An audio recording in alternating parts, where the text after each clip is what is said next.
اکثر اہل حدیث حضرات یہ دعویٰ کرتے ہیں کہ سعودی عرب میں اہل حدیث کا دین رائج ہے، جبکہ جناب مولانا مکی حجازی فرماتے ہیں کہ وہاں امام احمد بن حنبل کا دین رائج ہے۔ سعودی عرب کا باقاعدہ قانون ہے، نیٹ پہ سرچ کر لیں آپ، لا ہے کہ فقہ حنبلی نافذ ہے وہاں پہ، یہ تو گوگل پہ لکھیں آ جائے گا، اور باقاعدہ فقہ حنبلی کی کتابیں لا میں شامل ہیں کہ اس کتاب پر فیصلہ کیا جائے گا، اس میں جزیہ نہ ملے تو اس کتاب پر۔ اور سعودی عرب کے قانون میں یہ بھی ریٹن میں لکھا ہوا ہے، اب کا مجھے پتہ نہیں، 8-10 سال پہلے تک تو یہ تھا کہ اگر فقہ حنبلی میں حل موجود نہ ہو تو پھر فقہ حنفی سے لیا جائے گا۔ یہ جو شیخ شریم ہے نا امام حرم، انہوں نے فقہ حنفی میں پی ایچ ڈی کی ہے، خود تو یہ حنبلی ہیں لیکن فقہ حنفی میں انہوں نے پی ایچ ڈی کی ہے۔ تو سعودی عرب میں اگر آپ فقہ حنبلی نہیں پڑھتے تو آپ کسی اونچی پوسٹ پہ جا ہی نہیں سکتے، سمجھ رہے ہیں، وہاں پڑھنا ضروری ہے یہ۔ تو وہاں کا جو سرکاری مذہب ہے، ابھی جو بادشاہ گزرے ہیں سعودی عرب کے، شاہ عبداللہ گزرے، کون سے یار جن کا انتقال ہو گیا، انہوں نے باقاعدہ اناؤنسمنٹ کی تھی، اعلان کیا تھا کہ یہ زیادہ پرانی بات نہیں ہے، 8-10 سال پرانی بات ہے، باقاعدہ اناؤنسمنٹ ہوئی تھی ان کی طرف سے سرکاری سطح پہ کہ ہمارا جو مذہب ہے جو سعودی عرب میں رائج ہے وہ فقہ حنبلی ہے، یہ اناؤنسمنٹ باقاعدہ ہوئی تھی۔ تو میں نے خود سعودی عرب میں حرم میں وہاں کے علماء کے فقہی مجالس اٹینڈ کی ہیں۔ ایک تو ہوتا ہے نا قرآن و سنت پہ درس تفسیر، جیسے بھی ہمارا یہ درس چل رہا ہے، ایک ہوتا ہے جو لا پڑھایا جاتا ہے نا، تو میں نے خود حرم میں بیت اللہ کے سامنے درس اٹینڈ کیے ہیں، فقہ حنبلی کی کتابیں باقاعدہ پڑھائی جا رہی ہیں وہاں پہ، سمجھ رہے ہیں۔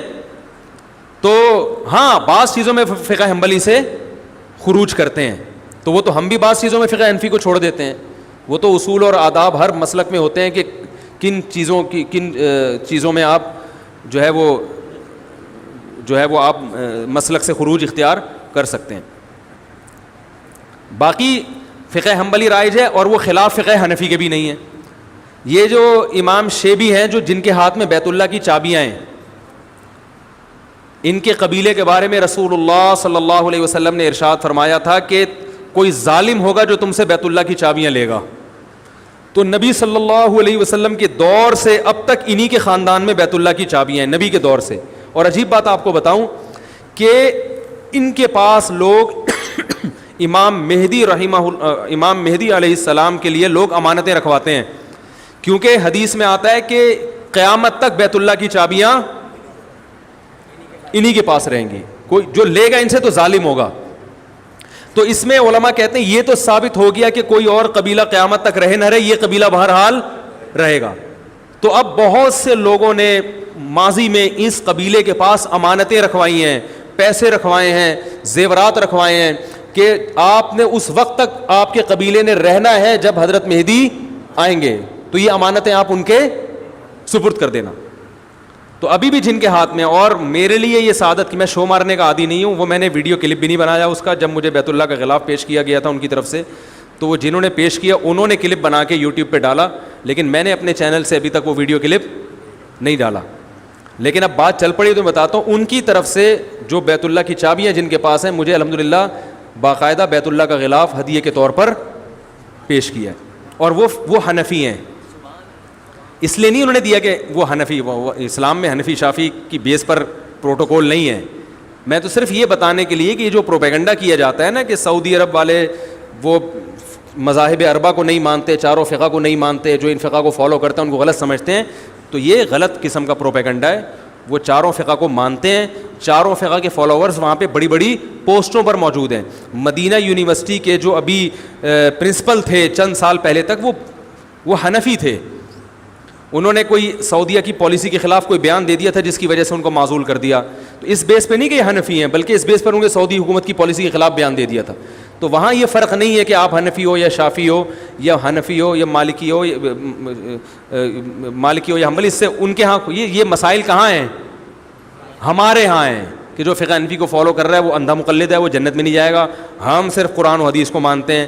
یہ وہاں اہل حدیث بھی ہیں اور اچھی پوسٹوں پر ہیں، تو یہ فرقواریت، یہ عذاب یہاں پر ہے۔ تو اہل حدیث بھی وہاں بڑی اچھی اچھی پوسٹوں پر ہیں، لیکن سعودی عرب کا جو سرکاری مذہب ہے وہ بہرحال فقہ حنبلی ہے، اور علماء حرم وہ بھی حنبلی فقہ کو فالو کرتے ہیں۔ میں نے تو ان کی تحریریں پڑھی ہیں ائمہ حرم کی کہ انہوں نے باقاعدہ ریٹن میں لکھا ہے کہ ہم فقہ حنبلی کو فالو کرتے ہیں. اور سعودی عرب میں جو انقلاب آیا محمد ابن عبد الوہاب, جن کی وجہ سے دنیا ان کو وہابی کہتی ہے نا, محمدی تو کہہ نہیں سکتی تھی تو ابا کے کھاتے میں ڈال کے وہابی کہنا شروع کر دیا. محمد ابن عبد الوہاب جو ہے, جن کو سارے عرب فالو کرتے ہیں, ان کے جو بیٹے ہیں نا, انہوں نے اپنے والد کے عقائد بیان کیے ہیں. اس میں صاف طور پر لکھا ہے کہ ہم فقہ حنبلی کو فالو کرتے ہیں اور ہم نے پانچواں کوئی مسلک نہیں نکالا. اور محمد ابن عبد الوہاب, میرے پاس یہ سارے تحریر ثبوت کے ساتھ موجود ہیں, چونکہ یہ سوال تو اچانک آ گیا نا, تو ان کے حوالوں کے ساتھ موجود ہیں. ان سے کسی نے سوال پوچھا محمد ابن عبد الوہاب سے حرم میں کہ کیا آپ نے کوئی پانچواں مسلک نکالا ہے؟ انہوں نے جواب دیا کہ ہم نے کوئی پانچواں مسلک نہیں نکالا. اہل سنت والجماعت کے جو 4 مکاتب فکر ہیں, حنفی, مالکی, شافعی, حنبلی, ہم انہی کو فالو کرتے ہیں. آئی بات سمجھ میں؟ اور اس میں ہم فقہ حنبلی کو فالو کرتے ہیں, اور ہم ان تینوں کو, چاروں کو برحق سمجھتے ہیں. یہاں تک کہ ان کے جو بیٹے ہیں نا محمد بن عبد الوہاب کے, ان کے فتاوی میں یہ بات لکھی ہے, انہوں نے کہا کہ ہم ابن تیمیہ رحمہ اللہ تعالیٰ کو مقتدا اور رہبر سمجھتے ہیں, مگر ابن تیمیہ نے چاروں مذاہب کے خلاف اگر کوئی فتویٰ دیا ہے تو ہم اس میں ابن تیمیہ کو فالو نہیں کرتے. اس میں انہوں نے یہ بات بھی لکھی ہے کہ 3 طلاق کا مسئلہ چونکہ چاروں فقہا کے خلاف ہے ابن تیمیہ کا, اس مسئلے میں ہم نے ابن تیمیہ کی رائے کو مسترد کر دیا ہے. نہیں آ رہی بات سمجھ میں؟ تو یہ محمد ابن عبد الوہاب کا بھی بیان میں نے بیان کیا آپ کو, جو میرے پاس حوالوں کے ساتھ موجود ہے. نہیں تو آپ نیٹ پہ سرچ کریں, آ جائے گا. آج کل تو گوگل پہ لکھو, بہت سی چیزیں نکل آتی ہیں. تو یہ الفاظ نیٹ پہ سرچ کریں, وَلَا نُنْكِرُ أَحَدًا مَنْ قَلَّدَ أَحَدًا مِنَ الْمَذَاهِبِ الْأَرْبَعَةِ, کہ ان چاروں, یہ محمد بن عبد الوہاب کا بیان ہے رحمہ اللہ, کہ ہم کسی ایسے شخص پر رد نہیں کرتے جو چاروں مذاہب میں سے کسی ایک کی تقلید کرتا ہے. یہ نیٹ پہ گوگل پہ آپ الفاظ لکھ لیں, ٹھیک ہے, لا ننکر احدا من قلد احدا من المذاہب الاربعہ, گوگل پہ لکھیں گے, یہ ان کی ورڈنگ انشاءاللہ آ جائے گی. تو اور یہ بھی ہو سکتا ہے نہیں آئے تو مزید ریسرچ کریں, آپ مزید تحقیق کریں, کیونکہ بعض دفعہ یہ الفاظ کسی اور کے بھی کہے ہوئے ہوتے ہیں نا, تو کسی اور کے نام سے آ جائے گی پھر وہ. تو محمد بن عبد الوہاب وہ بھی حنبلی تھے, ان کے بیٹے نے تو باقاعدہ کتاب لکھی ہے کہ جو چاروں مذاہب میں سے کسی ایک کی تقلید کرتا ہے, تقلید کے الفاظ ہیں, ہم اس پر رد نہیں کرتے اور ہم فقہ حنبلی کو فالو کرتے ہیں. ابن تیمیہ رحمہ اللہ کو عرب لوگ بہت زیادہ مانتے ہیں, تو انہوں نے کہا ہم ابن تیمیہ کے فالوورز ہیں, لیکن ابن تیمیہ رحمہ اللہ نے چاروں فقہ کے خلاف اگر کوئی بات کی ہے تو ہم اس میں ابن تیمیہ کے قول کو رد کر دیتے ہیں. پھر انہوں نے 3 طلاق کی مثال بھی دی ہے. انہوں نے, سمجھ رہے ہیں کہ نہیں سمجھ رہے؟ تو یہ ہے. ہاں, لوگ یہ ایک اکثر کہتے ہیں کہ وہ تو قرآن و حدیث کی بات کرتے ہیں. تو بھائی فقہ حنبلی کو فالو کرنا قرآن حدیث کے خلاف نہیں ہے, سمجھ رہے ہیں؟ ایک عرب عالم سے کسی نے پوچھا کہ آپ دلیل کو فالو کیوں نہیں کر رہے, آپ نے جو قانون نافذ کیا ہے کہ فقہ حنبلی پر فتویٰ دیا جائے گا, دلیل کو فالو کیوں نہیں کر رہے؟ تو انہوں نے کہا کہ اس کا مطلب ہے کہ امام احمد بن حنبل نے دلیل کو فالو نہیں کیا تھا. یعنی جب بھائی دلائل تو چاروں نے دلیل کو فالو کیا ہے, لیکن جب ان کے فالو کرنے کے بعد ان کا اختلاف ہوا تو کسی ایک کو تو ترجیح دینی پڑے گی نا. یا تو آپ جج پہ چھوڑ دیں, تو جج میں تو ہر طرح کے لوگ آتے ہیں, وہ کبھی کسی چیز کو ترجیح دے دے گا, کبھی کسی چیز, کبھی اس کا اپنا مفاد بھی ہوگا. تو قانون کے میں ایک دائرہ کار میں لانا پڑتا ہے کسی کو. ہاں, بہت سے سعودی عرب کی عدالت کے فیصلے ہیں جس میں, بہت سے تو نہیں کہوں گا, بعض فیصلوں میں انہوں نے فقہ حنبلی سے خروج کیا ہے, وہ زمانے کے لحاظ سے, ضرورت کے لحاظ سے, تو وہ ہم بھی کرتے ہیں.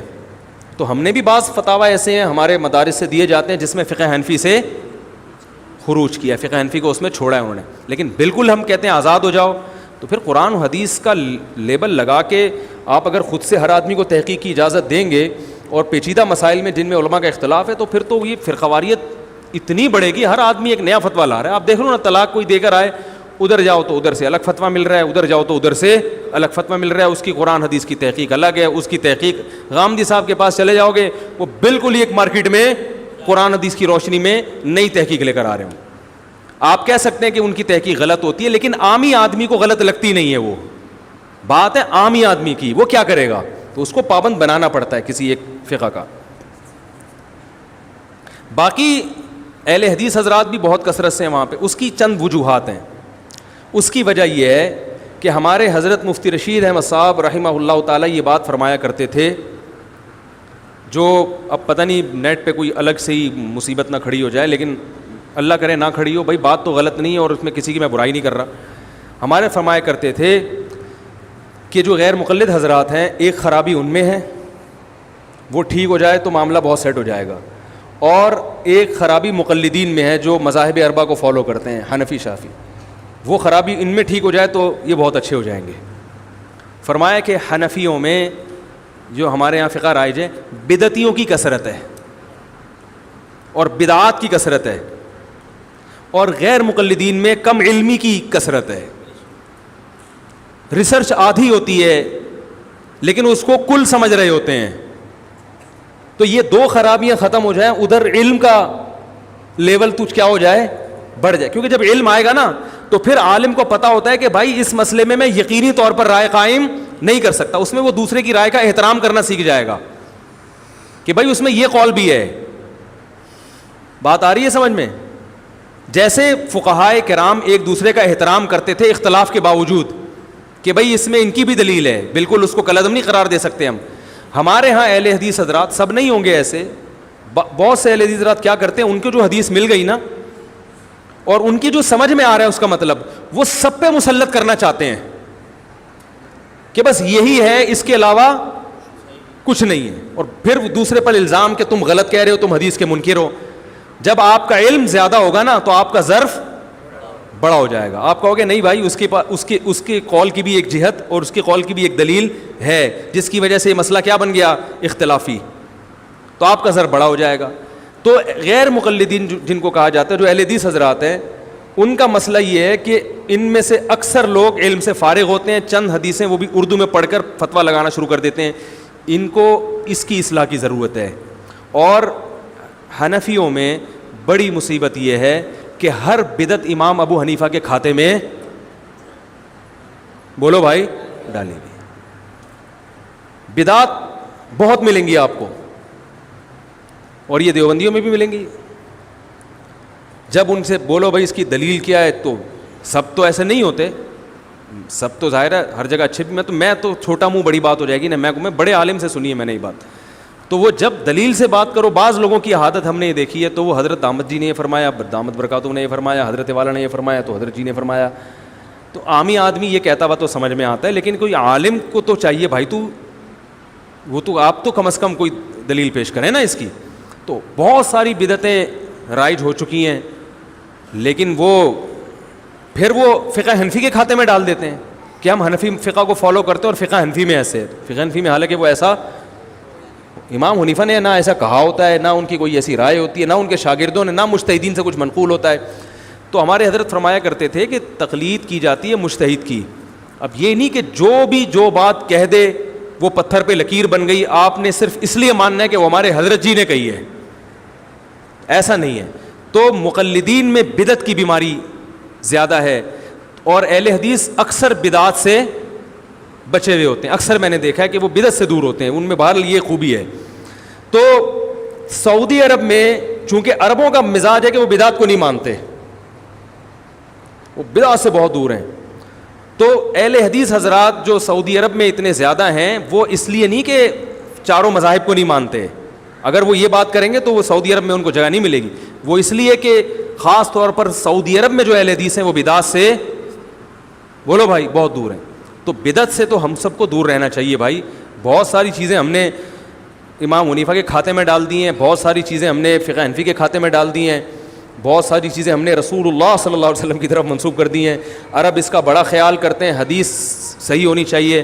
ہمارے ہاں ایک بڑی مصیبت یہ بھی ہے کہ ہمارے ہاں جو واعظین ہیں دیوبندی حضرات میں یا حنفی حضرات میں، ان میں بھی بہت سے واعظین بیان کے دوران صحیح اور ضعیف حدیث میں فرق نہیں کرتے. واقعات میں اس کا خیال نہیں کیا جاتا یہ مستند ہے بھی کہ نہیں ہے، اس کا سے بھی بڑا امیج دنیا میں خراب جاتا ہے. تو جب کہ اہل حدیث حضرات اس کا اہتمام، جو جہاں تک مجھے معلومات ہے، وہ کرتے ہیں. تو کہ وہ حدیث کی بہرحال کوشش کرتے ہیں کہ صحیح ہو. آگے